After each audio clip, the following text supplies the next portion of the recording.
Listen up, Uber employees over there at San Francisco. Big changes, right? Well, guess what? Your Uber CEO Dara Khosrowshahi just screwed you over. Ha! Welcome to our world. Welcome to the world of the drivers. Now you can finally see and understand that his word has zero meaning, and he's constantly there to screw you over every single dollar. And I'm going to show you what you can do about it. Check this out.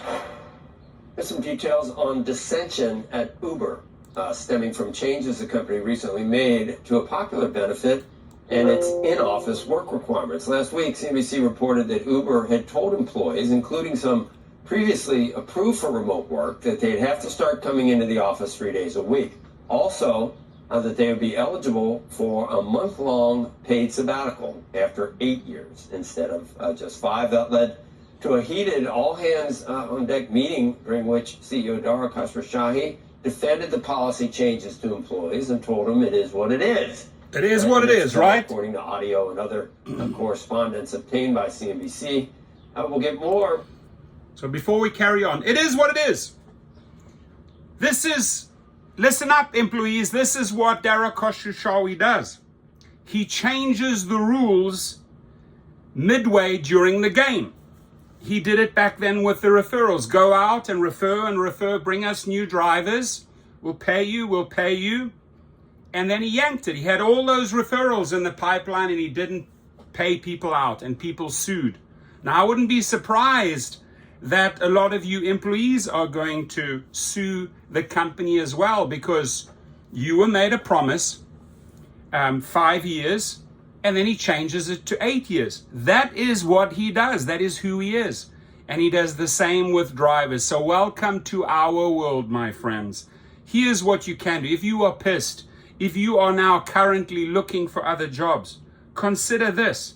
There's got to be 100 whistleblowers in Uber. Are you willing to take the goods to the media? Are you willing to spill the beans on all the corruption? Now, dear employees, your leader, also the driver's leader, but we don't see him as a leader. We see him as a failure because he should be in jail, right? FTC has sued him multiple times. He's been up for wage theft, hundreds of millions of dollars. I mean, this is one corrupt MF. And now you're suddenly waking up and realizing that, right, dear employee? Well, I tell you what, it's time to blow the whistle. It's time to blow the whistle. Be a whistleblower. Get out there to the media and spill the beans, because there is so much crap you guys know that's going on behind the scenes. And if you're not fed up now, and if you haven't learned your lesson by now, that this guy will lure you in, will bait you in, and then switch you and screw you over like he just did, then I can't help you. But if you actually want to do something about it, if you maybe want to collaborate and understand and stand with the drivers, it's time to whistle. On this, when we speak with Dara Khosrowshahi, about just after 7 a.m. Eastern Time, following the release of Uber's first quarter results. It is what it is, he says. Right, so I make you a promise, I rescind that promise, I change that promise, which doesn't benefit you any longer. Oh, and it is what it is. Well, we got to say it the same way. It is what it is. Hashtag, let's get this going, employees, because drivers are already circulating the hashtag. Hashtag, lock Dara up. Now, the Department of Justice or the Attorney General for every state, why are you still asleep? A couple of states have sued this guy to oblivion and won each time. Why is the Department of Justice fast asleep? Why is Pam Bondi fast asleep on this guy? This guy should be in jail. He's the most corrupt CEO in history. He's the most hated CEO in history, Dara Khosrowshahi. And he's still out there effing everyone over. He's effing over drivers. He's effing over riders. He's now effing over his employees because he is luring you in and has made promises and now is switching. So I'm not surprised that it says here, you guys had a Khosrowshahi defended the policy changes against feisty employees. I can understand that you're feisty. You know what we do as drivers when we get feisty? We protest, we strike, we switch the apps off, we put social media out there. That's the way we get to vent and be feisty. So these feisty employees who peppered him with questions and criticisms at the company meeting and on Uber's internal forum, according to audio and correspondence. If you're here for a sabbatical and this change causes you to change your mind, it is what it is, Khosrowshahi told employees at the April 29th all hands meeting. I'm sorry about that. The reason we want you to be here is the impact on the company, the learning here. We recognize some of these changes are going to be unpopular with folks. This is the risk we decided to take. The clash inside Uber highlights the growing tension between tech workers and management. You want to talk about growing tension every single day? People are mad at this MF, right? They are mad. This guy has record number of security. He can't go anywhere and show his face. He's that hated. So if you think it's only a growing tension between tech workers and tech management, the most of the tension is from millions and millions of drivers doing all the work so you guys can even get your salaries, so all these executives and investors can get the monies. But he's throwing all of these millions of drivers under the bus and not paying them. And he's screwing over riders. Riders are turning to social media and showing how the company is screwing them over. And many riders actually doing us a favor now. They're actually showing what tiny little percentages the drivers are getting out of the equation. So employees, get a taste. Just get a little snippet and a taste of how this man treats people. So if you're angry, if you're furious, take action.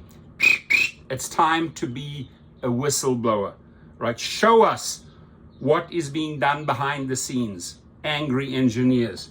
So workers for years were drawn to Silicon Valley for its idealistic values, perks, and job security. But since 2022, tech companies have cut back on benefits and conducted ongoing rounds of layoffs.